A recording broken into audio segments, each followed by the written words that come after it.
Hey everybody, welcome back to Keeping It Real with Tiff and Carl. I'm Carl Rabin, I'm Tip Salcido.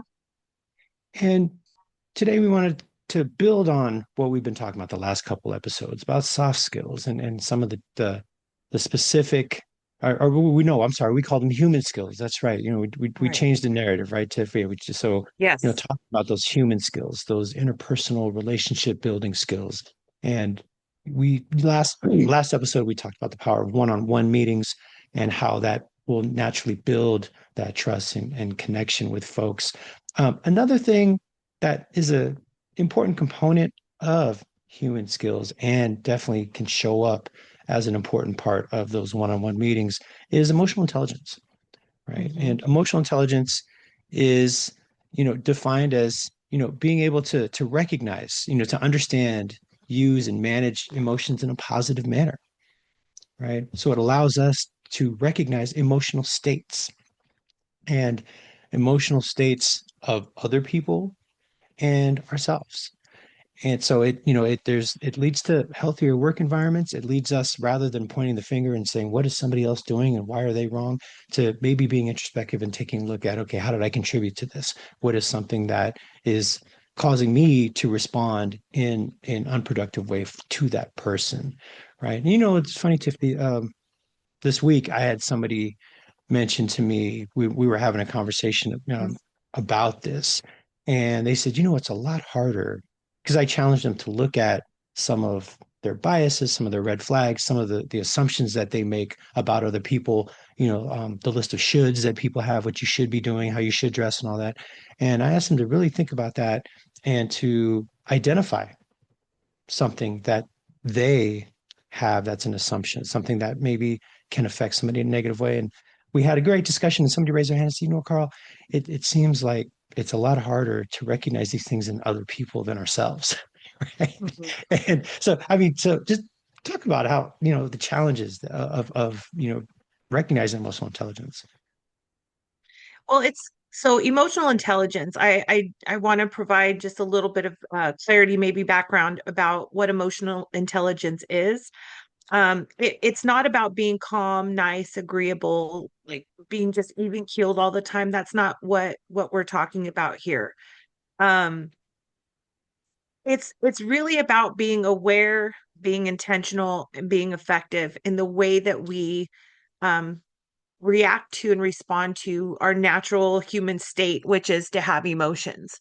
Um, I try to share or have people think like emotional intelligence is not about being unemotional.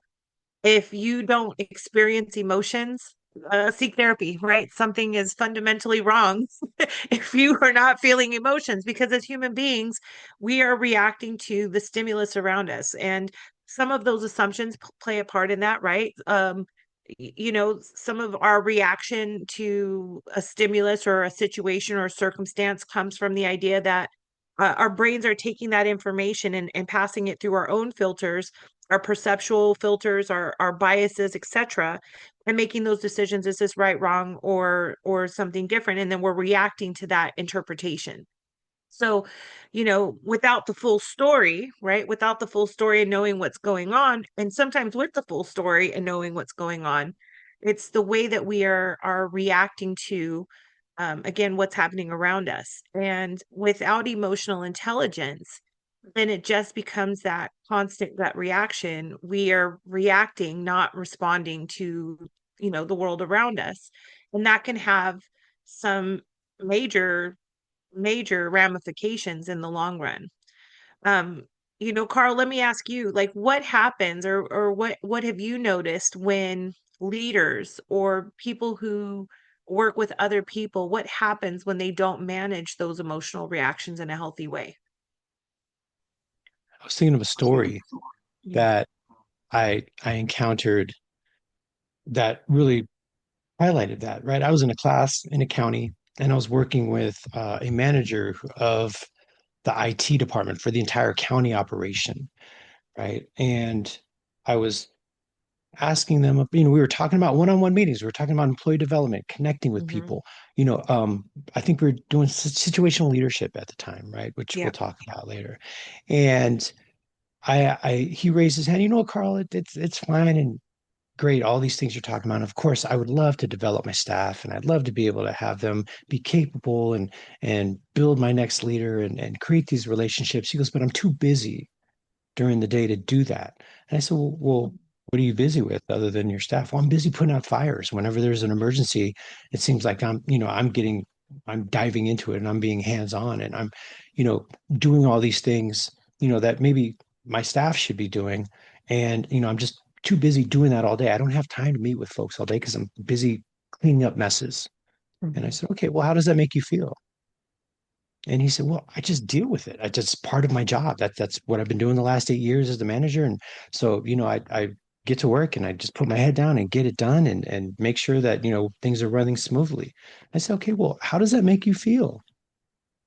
And he said, Mhm. "Well, it just is. I mean, it is what it is. So I just put my head down, and and so I said, okay, so let's again, what did you say you'd be doing rather than putting out fires? Well, I'd be doing employee development. I'd be that leader that you keep saying that we all should aspire to be. I said, okay, how does that make you feel that rather than being the leader that you want to be? Because he did say, I'd love to do this. Instead of being the leader that you'd want to be for your staff, you're busy cleaning up messes. Well, I guess it's a Mhm. little frustrating. Thank you. Thank you. Thank you for, saying it's frustrating. But how many people, especially, I mean, Tiff, I think we're the same generation, although you're on the younger side of our generation, and I'm right That's smack right. dab in the middle of it, right? Going towards the deep end and diving off the cliff, right? So, but you know, our generation was the rub some dirt on it, walk it off generation, the latchkey kids, figure it out for yourself, worry about yourself, right? And Right. do your homework by yourself, get to practice by yourself, and there's no crying in baseball, right? And so I think there's generations before us probably were like that as well, but I mean, we're that last generation of that mindset where, you know, just suck it up, buttercup, right? And don't advocate for yourself. And so he was of our generation as well. And so I totally could hear what he was doing in res and I've done that. When I played sports, I've played baseball on a broken ankle and done all these other silly things that I should not have ever done to and that I'm paying for now, not doing my rehab after knee surgery when I was 19 and now I have arthritis and I walk with this cool limp like I'm, some type of, dude. But it it's something where, if we just don't acknowledge what's going on, how could we ever address it? Right. So he was just putting it to the Putting it side, to the side. but it was causing him to be more frustrated and causing him not to be able to do what it is that he wanted to do, right? Or that he would like to do. So the development goes out the window and we just go into, you know, how we get things done every day. And that's where we lose engagement and we create a culture of stagnation. So yeah, it's definitely a challenge. I think about like that emotional reaction when we are in control of our own, it's difficult to notice how our emotional regulation affects other people because it almost comes from a place of blame, right? And I think this is where the lack of emotional intelligence becomes um uh, like it just becomes destructive, right? So if I'm feeling frustrated, like taking from your example, if I'm feeling frustrated, I may not be aware of how that frustration is showing up in the way that I engage with others. So here I have been helping, and I'm frustrated. I have to do all of this helping. So when you come to me and you're like, "Hey, I have a quick question." Well, how am I going to do that if I'm already taking care of all of your other things, So it becomes like, again, back to the drama triangle. Here we go again, back to my favorite model. It goes back into that, like, we're not taking accountability because it, like, how I'm feeling is always somebody else's fault. It's not my fault in the way that I'm processing the stimulus around me. So this is where the model of emotional intelligence, I think, can be incredibly helpful to help grow and develop. It's a skill just like driving. You might not be naturally good at it. It might take some work. It might take some intentionality. But Ronald, his name is not Ronald. Oh, Ronald Goldman. No, that's not his name. Ronald McDonald? Yeah, I mean, No, not Ronald McDonald. Daniel Goleman. Sorry, Ronald Goldman, for bringing you into this mess. But Daniel Yeah. Goleman is Rest the in person peace. who really made emotional intelligence popular back in the 90s. He, I've watched a video from him before. He actually read, like, he had been thinking about it, but hadn't been able to put it into words, like what he was experiencing. And so he read in one of the academic journals, he read an article titled Emotional Intelligence. And that just really kind of sparked his interest, and he popularized it in his book Emotional Intelligence. And since then he's written several books around the topic. Essentially his work brings out four different core skills that all kind of work together to develop emotional intelligence. And so I'll just talk about it very quickly, and then we can dive a little bit deeper into what each of them mean. The very first kind of quadrant of this emotional intelligence model is all about self-awareness and knowing what you're feeling. That's the story you just told right now, Carl. It's like, no, but what are you feeling? What are you experiencing? When we talk about emotions, most people can name the big three. I'm happy, I'm sad, I'm mad. Those are the three that most people are able to identify. But emotions are like a huge wide range, and we don't always have like the emotional language to be able to state exactly what we're experiencing. A huge resource that I really love for, I call it like the encyclopedia of emotions, and it's really easily digestible. It's Atlas of the Heart by Brene Brown. You already know I'm a big fan of my girl Brene. Um, but her that book for me was so eye-opening, and it just helps you understand the complexity of emotion and what, like, putting a name to what you're experiencing. So, emotional awareness, self-awareness is really that first quadrant, really recognizing what your emotions are in real time and being able to name it, because if you can name it, you can tame it, right? But it's getting deeper than just I'm feeling frustrated. It might be saying I'm feeling frustrated because I feel overwhelmed. I'm feeling overwhelmed because I'm unsupported. But digging deep into all the complexity of what you're feeling, and knowing like those triggers that cause that particular emotion, so you know to pay attention to them. The second part of emotional intelligence is self-management.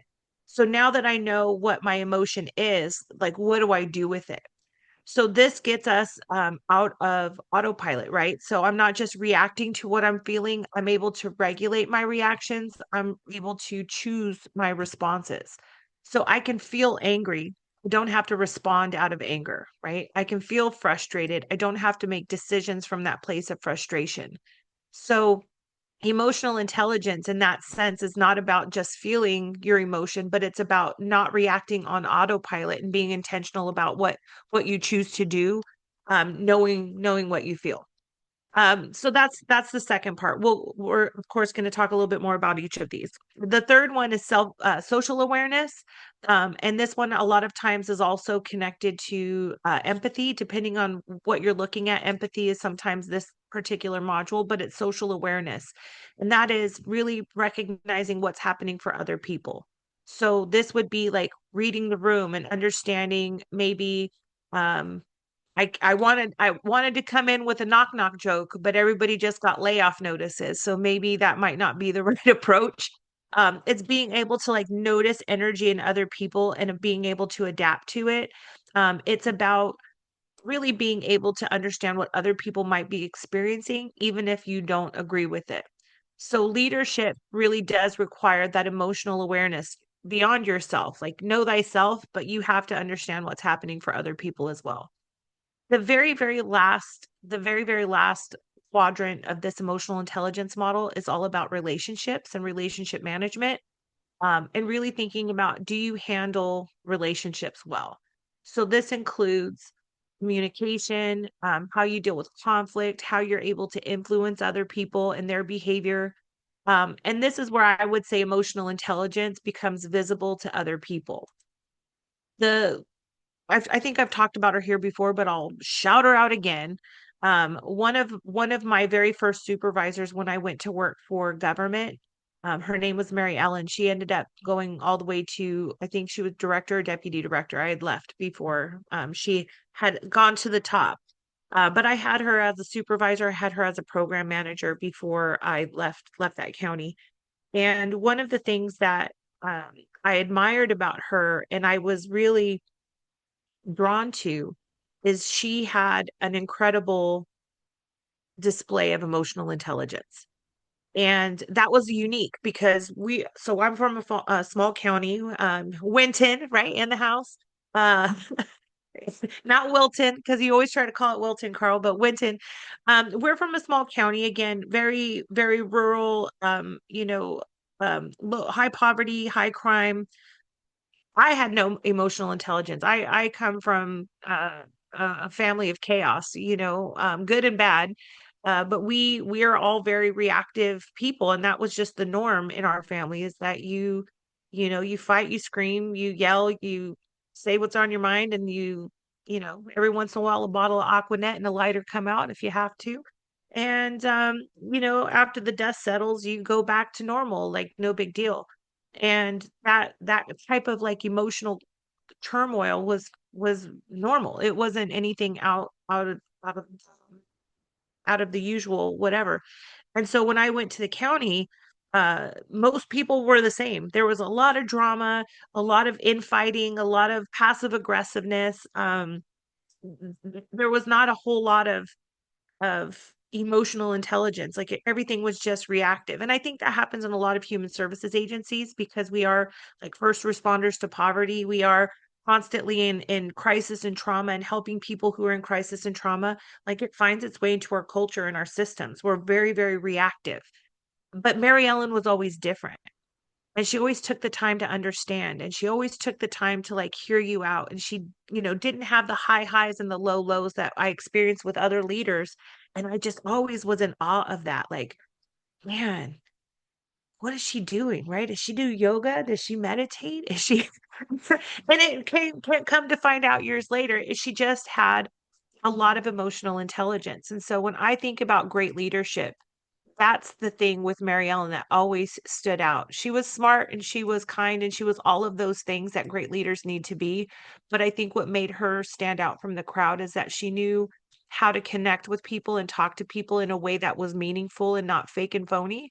It was like she could have a hard conversation with you and you didn't feel punished at the end of it. You felt grateful that she cared about you enough to tell you the truth. And so that's what I strive for, and why I think practice of emotional intelligence is so important.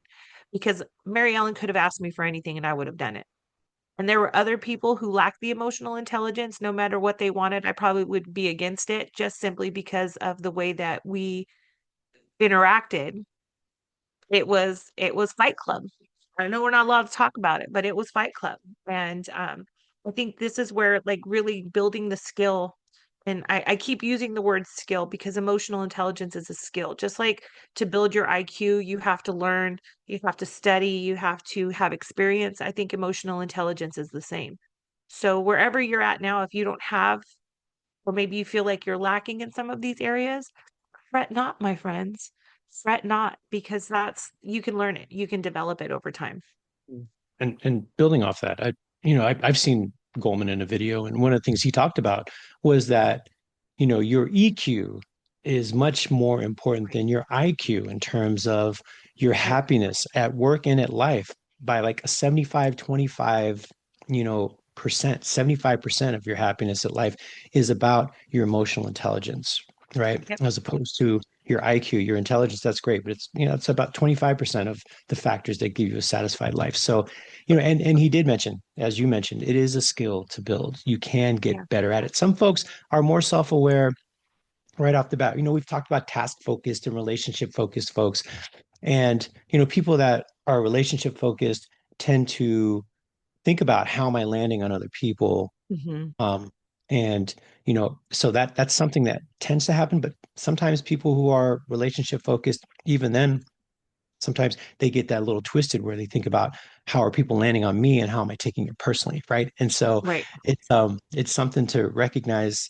I'm one of those people naturally focused on other people, which isn't always great. I could be a people pleaser. This is one of those things about self-awareness that we're going to focus on. We're going to focus on this issue, self-awareness, and then we're going to hit the other three as we go along in some of our other in the next preceding episodes. But just thinking about that idea of self-awareness, like I said, as a people pleaser, I want to make sure that the person that I'm engaged with is happy, satisfied, fulfilled, that I'm providing them the service that they need, right? Which, is, you know, people tend to respond to that. It makes me feel good. It fills up my cup. But at the same time, I've found that I've had to build the need to be able to set my boundaries to be able to stay healthy because I can give so much that it happens at my detriment, right? And Hmm. those people, maybe those people around me or people that I care about, it affects me and mine in a negative way. So I have to regulate and know that while my strength might be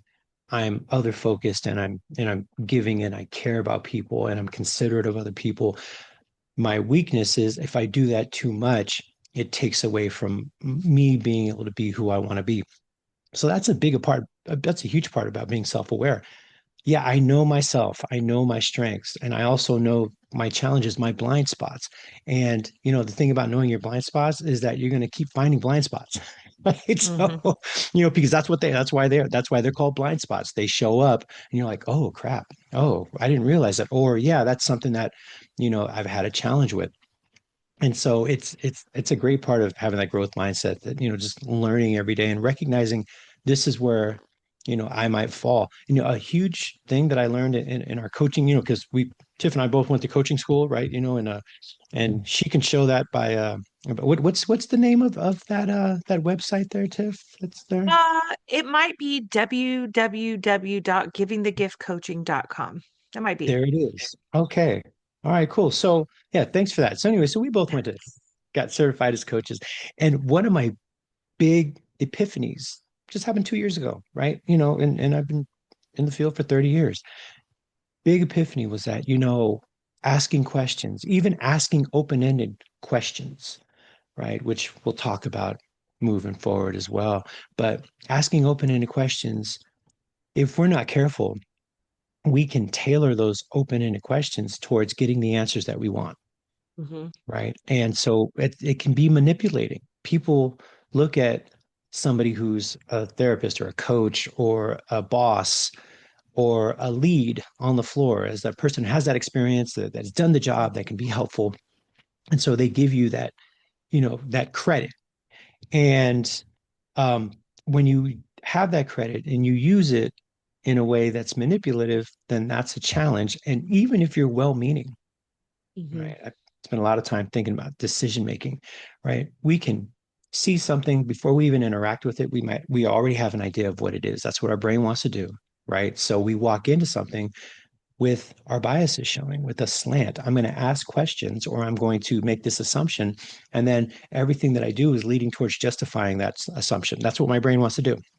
So we have to trick our brains, right? And we have to say, no, that's not where we want to go. I know this is where I want to go, but what more do I need to know to be able to make sure that that's the right way to do things? So me asking questions, even if they're open-ended questions, which everyone talks about is so powerful, that's great. But I can ask open-ended questions that lead someone to an outcome that I think is best for them.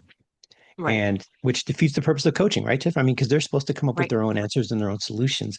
But yeah, Right. so it's definitely, I mean, you can want to save the world and you can want to lead somebody to make good decisions, but they're much more powerful and sustainable when they're able to make their own decisions. So that's something I've recognized, in part of my self-awareness. It was a big aha moment with me that really changed the way I thought about how I was interacting with folks and conducting folks, and conducting classes and coming up with those ideas. So, just and having the self-confidence to do things. It's self-awareness. It's a huge piece of having that self-confidence, that self-esteem, that assuredness that you know yourself and that you're in a good place, even if somebody else gets to shine, right? And Mhm. I was thinking about this last night, right? Just thinking about how sometimes even in our business it could be competitive.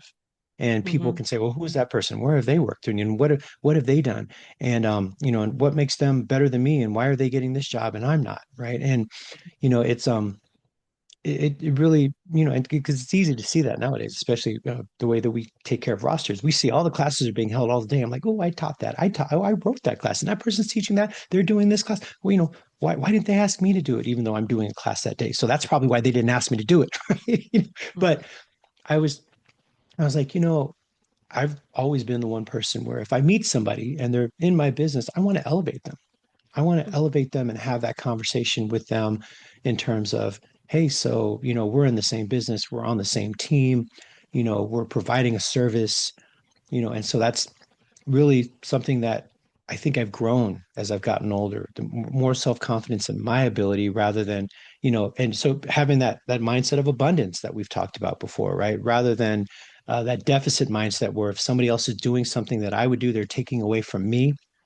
That's not how I want to think. How I intentionally think is rather than they're taking away from me, no, they are accentuating everything that we're doing, and a rising tide lifts all boats. So, how do I connect with them and interact with them in a way that provides that level of consistency? Because if I'm not doing the class, or if I'm not interacting with that person and this other person is, how do we connect so that we are consistent? So the next time I see them, we can build off of each other rather than contradict each other.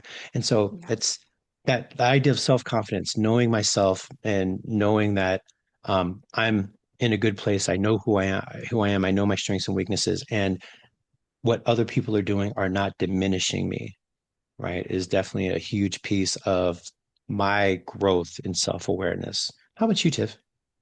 So I'm listening to you, and I think this is why these pieces all fit together, because we can have self-awareness, right? And confidence is absolutely one of those things, but also like understanding how that lands on other people, that's the empathy piece, and the relationship management, I think are equally important, because this is what I was thinking about when I'm listening to you. Um building these coalitions with each other and building these like support with each other. I think that sometimes that confidence, and I'm doing self-reflection in real time right now, where I think that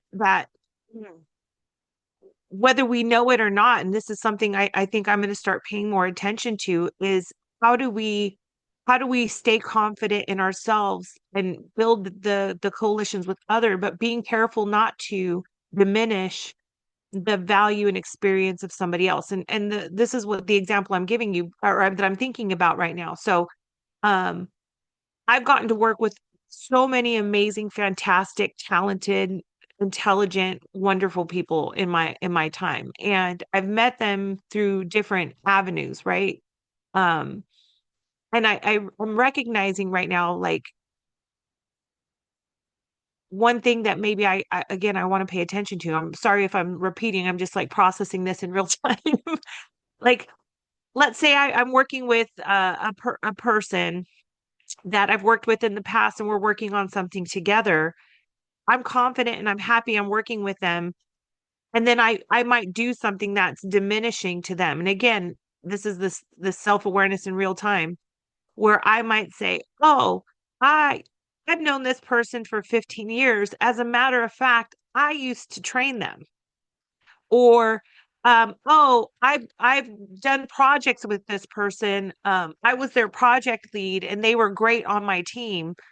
Like, that right there, even though again I'm confident and I'm introducing, I'm also diminishing at the same time to basically show like power over, I guess. Um and it's not intentional. It would never be intentional, but like paying attention to where, through our own confidence or our own like experience, where we may be unintentionally diminishing someone else. Because imagine what that feels like for someone where you are in the same exact place, right? You're together, you're peers, you're equal, and then that person's like, yeah, but you used to work for me. So Yeah. Yeah. you know Yeah. that self-awareness of when you maybe, again, there's a big difference between intention and impact. And I don't ever think the intention is a bad intention. Um, but I see that the impact is what really sticks, Yeah. right? Yeah. So, intent oftentimes, like, you try to explain where you're coming from, but impact is what you're leading with. And so that's what the person experiences. Like I don't know, Carl, like have you ever been in any of those positions where you maybe unintentionally diminish? Well, yeah, and like I said, that used to be something that I would I would do, right? Oh yeah, you remember I taught you that, I showed you that, right? Or I talked about this, or you learned that from me, or or even trying to keep up with the Joneses, right? So you talked about, Daniel Goleman, right? And so I brought up that I talked to him, I saw his video too. I saw a video about him, and that accentuated off of what you were saying. But in the past, I might have said, "Oh yeah, well, I saw that with Daniel Goleman," and then I actually spent an hour watching his video. I read his book, and I not only did I, watch the video, I read the book and got to know, you know what I'm saying? Yeah, And yeah. so, bringing up something else that you didn't say to elevate me, Hmm. which even if I'm not trying to diminish you, it can appear as if, like you said, intent and impact are different things. My intent is to elevate, my stature, and that, yeah, I know this too, right? So keeping up with the Joneses, but at the same time, you know, if especially if we're competitive, right? The TKI and that's a bit of a competitive nature where, yeah, I'm just as good as you, and I might know something else you don't, right? But I'll give you an example where I do it in the opposite now. So if I train in the old county that I worked in, I've had trainings where my former bosses were in the room and also my former coworkers. And so I definitely, my job, how do I elevate them? Right. Hmm. So, and I tell stories about how I supervised my old unit for a while. And my unit that I supervised, all were my mentors. They all had trained me in the job. Right. So I'm not saying, oh, well, I'm better than them because I became their supervisor. What does that say about them? No, they all trained me and prepared me to be in that position to be their advocate and support them at the next level. And um, that's really how I broach it. So when I talk to, oh yeah, I have a, so and so, yeah, we worked together, and then he worked for me and kept teaching me as I was a supervisor, right? And so, Hmm. these things I'm definitely trying to, I'm being specific on what the roles were, but at the same time, how we interacted was something that I really tried to elevate and uplift. But I do know people who will constantly try to, oh yeah, yeah, I've done that, I've done that. We're so competitive in our society. It's just even capitalism. I mean, who gets most, right? Who has the Right. stack? I used to work for a bank where they'd have stack rankings, right? So they would rank each teller based off of what they've been doing and the referrals that they got, the amount of transactions that they had, the lowest amount of errors, all these things like that. And they would have rankings: who was the best teller, who was the lowest teller, who was in the bottom 10%. And just the way that our society sets people up to think about who is the next person, what the hierarchy is, rather than folks that are elevated and that are in that hierarchy are trying to bring people up as well. You see it just in our society and our politics and the way that we interact, right? So I can't, I have to do better than you, or I know more than you, or I'm more moral than you, right? And we know, that a lot of these people that are in higher positions of authority, that we're finding out on a daily basis how not morally superior they are, right? So it's really that idea of, when we are having that conversation, how do we elevate somebody else? I mean, yeah, and you and I, we might be in competition for, we have the same classes, right? So Tiff and I, we work for an organization, and we have the same topics. And sometimes Tiff gets jobs in places that I've been at, and sometimes I get jobs in places that she's been at. And for me, it's a rising tide lifts all boats. And so I recognized how, how awesome she was. And I said, let's work together, right? Rather than be adversarial. And I Hmm. think there's some people who say, well, this person's doing too much, or this person's getting more of what I want. So how do I bring them down, rather than how do I get to their level, or how do I aspire to connect with them so that we can both be more effective? And that was the whole impetus of for me, of the podcast. Hmm. right? Is to be able Right. to have that connection with somebody who I know is, you know, doing the what on a regular basis. So, you know, but that's how I focus on that idea of self-awareness, right? Instead of diminishing somebody else, how can I elevate them? Because I'm confident in my ability. I don't, you getting, you being elevated, you're not taking anything away from me, right? You having your stature elevated only make, hey, look, I know this person. I know this person. I've hung out with this person. We've trained together. They taught me some stuff. You know, and that is showing people I'm at their level rather than, oh, I need to bring them down. And I think that's a Right. huge part of self-awareness. And that's a huge part of self-awareness for leaders, right? If you're afraid, and I've heard people say this, and I know we're a little short on time, but I've heard people say, well, if I train some, if I teach people how to do stuff, then what am I there for? What am I useful for?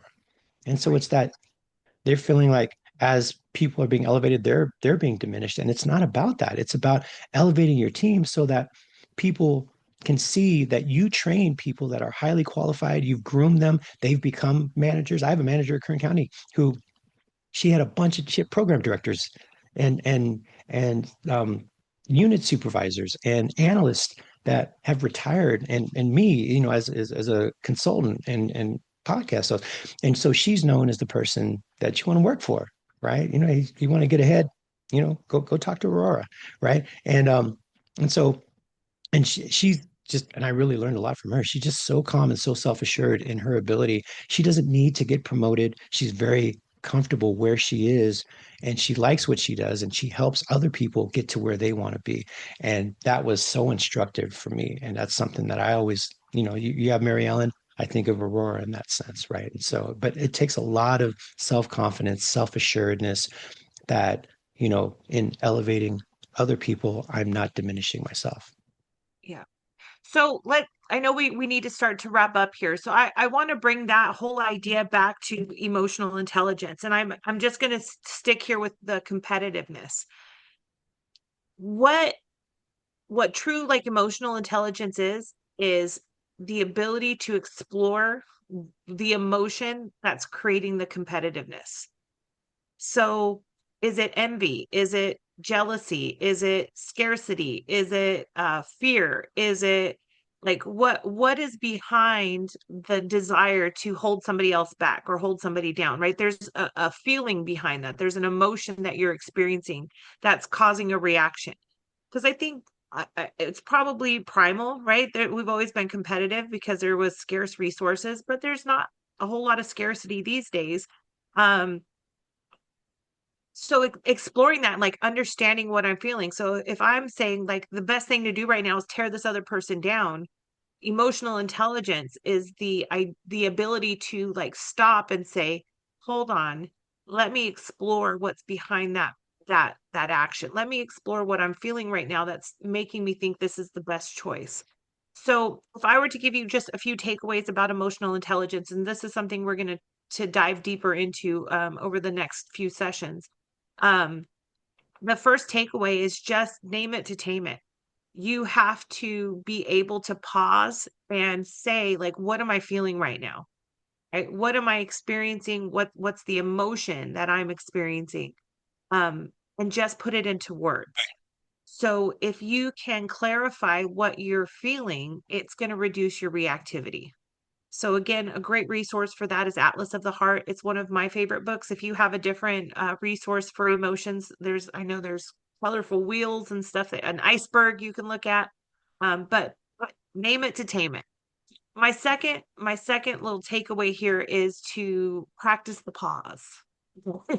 The skill is practicing the pause. And this is where you have that space between the stimulus and the response to that stimulus. That's where your emotional intelligence really lives. So you could potentially to keep yourself like, I don't know, I wish my mouth had a backspace key. It does not. And sometimes I wish it did. I've definitely learned in my older age to practice the pause because my first thought is usually not a helpful one. Um, but it's this idea to say, you know what? Let me think about that for a minute. Or like in conflict at home, if I'm feeling frustrated or upset, where I know like my Scorpio is going to come out, a lot of times I'll be like, you know what, I need to process. Like, can you give me some time to think about this and then I'll come talk to you? Because if I know if I do it right now, I'm going to hurt your feelings.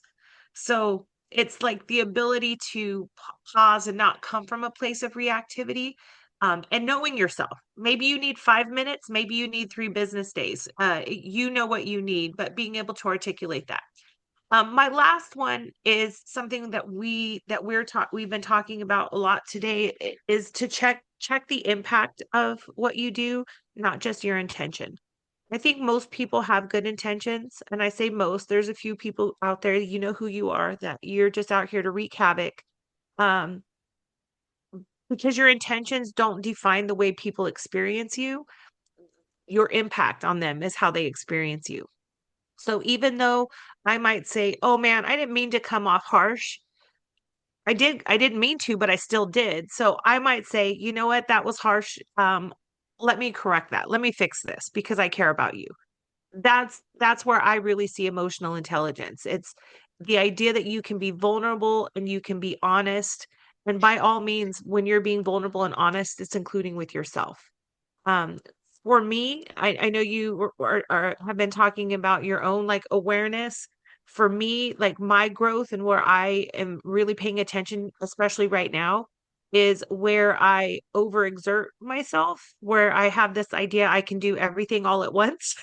And I push myself to the limit without the awareness that maybe I'm burning myself out by spinning too many wheels consecutively. I've got like all these different plates moving, and every opportunity I'm like, "Oh, I can do that. I can do that. I can do that." And I can do it. It's just probably not a good idea. So that's something I'm trying to be more aware around, is where do um I don't even want to call it setting boundaries, but where can I be more intentional about what I do? Because my end result is usually fatigue and exhaustion, which absolutely has an impact on my emotions, because then we call it the meltdown, where I just cry my whole face off for like 24 hours because I'm just physically, spiritually, emotionally exhausted. And so I'm really trying to practice some self-awareness of when that gets close, when the meltdown is on the horizon, so that I can slow down a little bit. So I'm doing better. Cool. I'm not going to say I'm doing great. I'm doing better. And that leads us to the topic of our next episode, which is self-management. So, how do we manage our meltdowns? Yeah, for sure. Yeah. So, okay, cool. Well, thank you. Thank you for everyone for connecting with us this week. Look forward to seeing you all again on the next episode. And until then, just keep thinking about, what is it that I'm experiencing and how is it affecting the way that other people experience me, right? And Hmm. until then, I'm Carl. I'm Tiff. And let's keep Keep it it real. real, real emotional, y'all. Real That's emotional. right. That's right.